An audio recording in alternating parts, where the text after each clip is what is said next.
Iltutmish, before his death, nominated his daughter Razia Sultana as his successor to the throne because none of his sons possessed the qualities to become his worthy successor.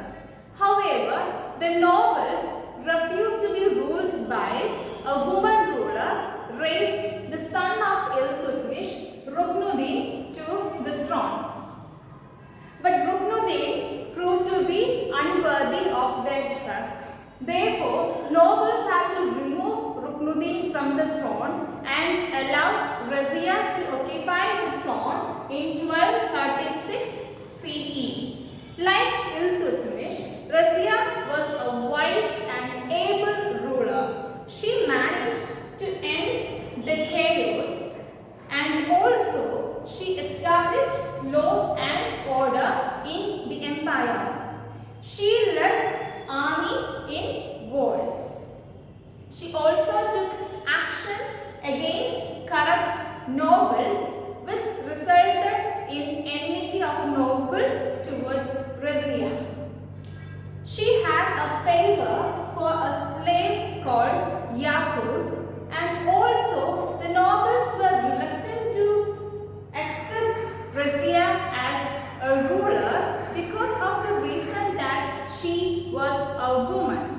This led to a rebellion against Razia Sultana and she was removed from the power. In order to avoid further troubles or in order to avoid or put an end to the rebellion, she married Al-Dunya, who was the governor of Sirhil and also the leader of the rebels. To recapture the throne in Delhi, both of them marched towards Delhi, but both were defeated and killed. So Razia Sultana was killed in 1240 CE. Razia Sultana was succeeded by many rulers, but all were inefficient. Therefore, there was chaos and disorder in the empire. Moreover, the Mongols attacked Lahore in 1241 CE. It caused death and destruction in large numbers. There was a Turkish group known as the Chalisa, or the group of 40, as they were 40 in number. These Turkish nobles also functioned as the decision makers in state affairs. They raised the youngest son of Iltutmish, Nasruddin Mahmud, to the throne in 1246 CE. When Mahmud ascended the throne, there was crisis in the Delhi Sultanate. Also, Mahmud was just 17 years old. So he handed the entire work of administration to the capable hands of his Prime Minister Ghiyasuddin Balban. Ghiyasuddin Balban was initially his slave and then he became the father-in-law of Mahmud. This Ghiyasuddin Balban saved Mahmud faithfully. He crushed all internal rebellion and he also built a chain of forts on the frontier or on the borders of the empire to save the empire from the Mongol invasion. Therefore, he was able to maintain peace and order in the country. It was said that Mahmud was forcefully ascended to the throne.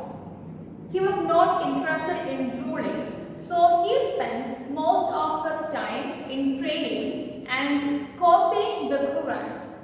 He used to sell those handwritten copies of the Quran and use the money for his personal expenses. He had no servants to take care of his personal needs, and his wife used to cook for everyone in the court.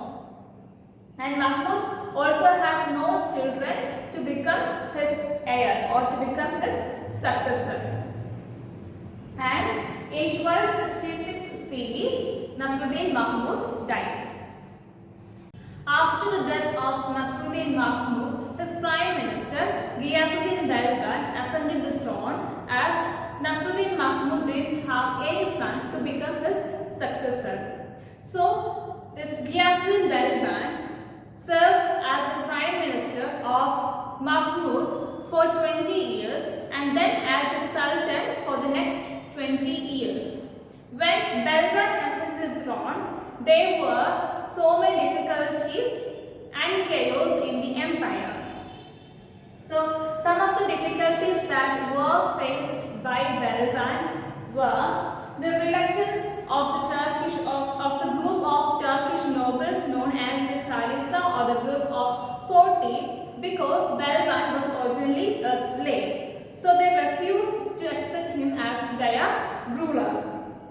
Next, he had to subdue or to bring under control the local Rajput chiefs. And also, the Mongols were threatening to attack India again. But he faced all these difficulties with courage and determination. He adopted various measures to save India from the imminent Mongol invasion. So those measures were: he built strong forts along the northwest frontier or border of the empire, and he also repaired the old forts and made stronger.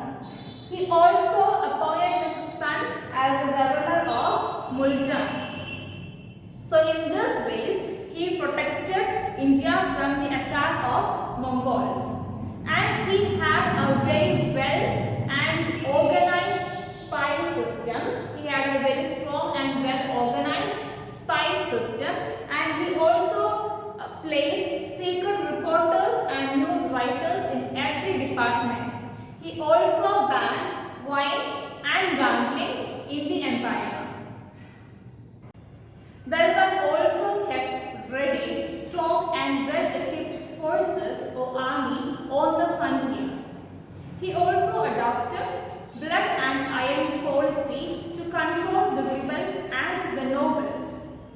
He mercilessly killed all rebels, invaders, thieves and traitors to establish peace and order in his empire. He took strict measures to crush the power of the nobles and the rebels. Then he crushed all external rebellion against him. He also defeated local chiefs, especially of the Doab area and Rajasthan. Now, Tughril Beg revolted against Balban and declared his independence in Bengal. So, Balban marched towards Bengal and defeated Tughril Beg. So, Tughril Beg, his family members and some of his followers were put to death. And then he appointed his son Bughra Khan as the governor of Bengal. And then he warned his son that if he ever tried to revolt against the Sultan, then he might also be treated in the same manner. Then Balban returned to Delhi. He took some measures to reduce the power of the nobles. He maintained his court in a very lavish or luxurious style to daunt or to discourage the nobles.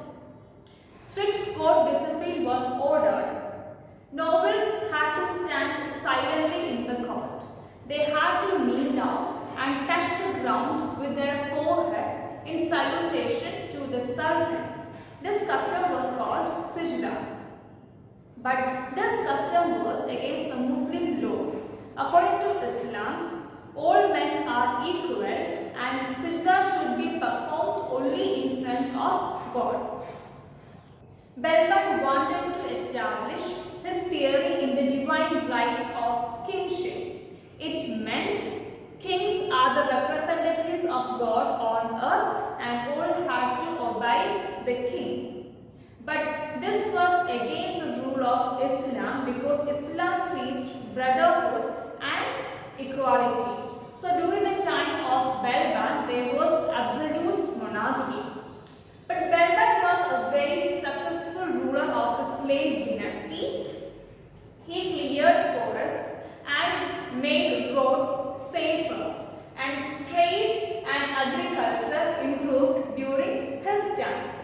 And Balban died in 1286 CE. So the ruling period of Balban as a sultan was from 1266 to 1286 CE. Before that, he was the prime minister of Nasruddin Mahmud.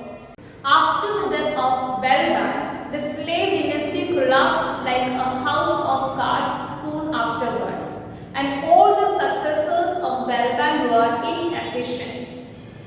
Later, a Khalji noble named Jalaluddin Khalji invaded Delhi and murdered the grandson of Balban named Kaikubad, and he occupied the throne, and it marked the end of the slave dynasty and also the beginning of the next dynasty known as the Khalji dynasty. Thus, we have come to the end of the fourth chapter, the slave dynasty.